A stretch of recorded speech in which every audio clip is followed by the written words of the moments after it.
Break के बाद स्वागत है आपका। और प्रधानमंत्री नरेंद्र मोदी ने 15 अगस्त स्वतंत्रता दिवस के मौके पर लाल किले की प्राचीर से अपना संबोधन दिया और पीएम मोदी ने नेक्स्ट जनरेशन जीएसटी रिफॉर्म के लिए टास्क फोर्स बनाने का ऐलान किया।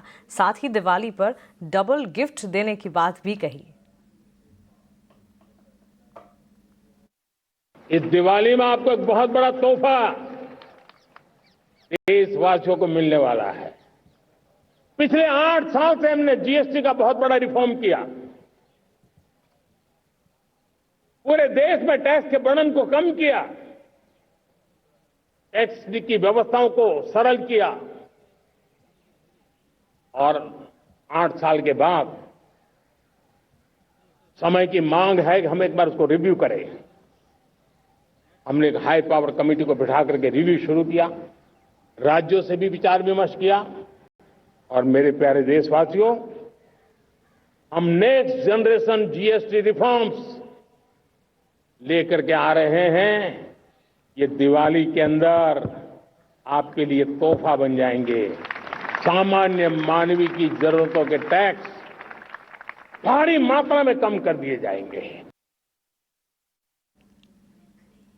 तो दिवाली पर सरकार की तरफ से बड़ा तोहफा, इसकी तैयारी करनी है देश के नागरिकों को। सरकार की जीएसटी में बड़े बदलाव की तैयारी है, लेकिन क्या कुछ बदलने वाला है, इसके मायने क्या हैं और इससे आपको किस तरह से फायदा या असर पड़ सकता है, ये बदलाव की पूरी डिटेल्स, पूरी जानकारी लेकर हमारे सहयोगी प्रकाश प्रियदर्शी अब हमारे साथ जुड़ गए हैं। प्रकाश, जीएसटी स्लैब, जीएसटी रिफॉर्म्स को लेकर नए बदलाव की तैयारी है, क्या कुछ डिटेल्स हैं हमारे पास?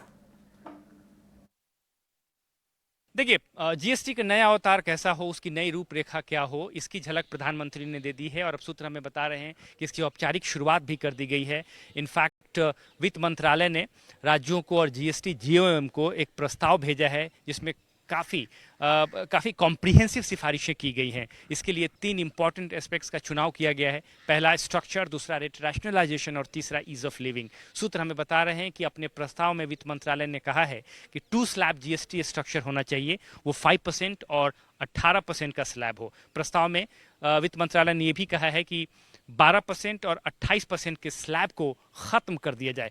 काफ़ी इंपॉर्टेंट सिफारिश वित्त मंत्रालय ने की है। साथ ही साथ इस बात का भी प्रस्ताव दिया है कि सिन गुड्स, चाहे वो पान मसाला हो, टोबैको हो, उसके लिए 40% का एक अलग स्लैब क्रिएट किया जाए, जिसमें सिर्फ सिन गुड्स होंगे, लग्जरी आइटम्स होंगे और वो सिर्फ 5 से 7 हैं, और बाकी आइटम जो 28% स्लैब में हैं उनको 18% स्लैब में लाया जा सकता है।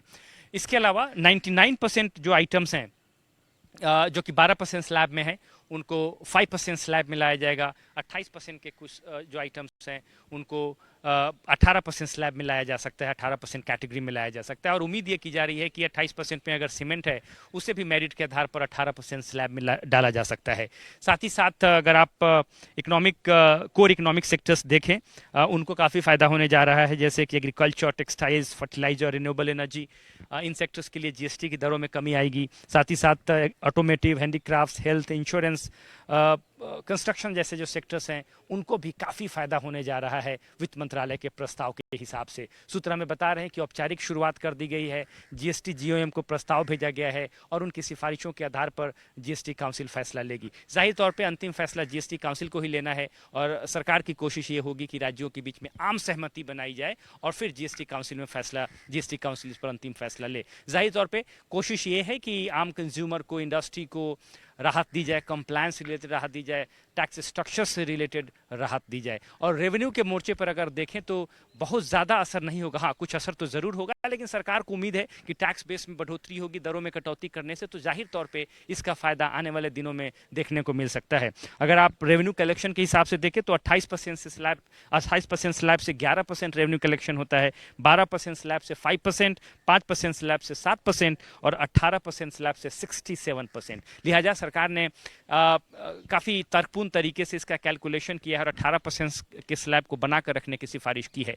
अब ये देखने वाली बात होगी कि राज्यों के बीच में किस तरह से सहमति बनाई जाती है और जीएसटी काउंसिल का फैसला इस पर क्या होता है। बिल्कुल प्रकाश, शुक्रिया। तो ये है भारत का जश्न-ए-आज़ादी। ईटी नाउ स्वदेश चाहे विदेशी बाजार से कोई खबर हो या फिर भारतीय बाजार के लिए कोई खबर हो, सारी खबरों पर पैनी नजर रखकर हर चीज, हर खबर आप तक सही वक्त तक पहुंचाता है।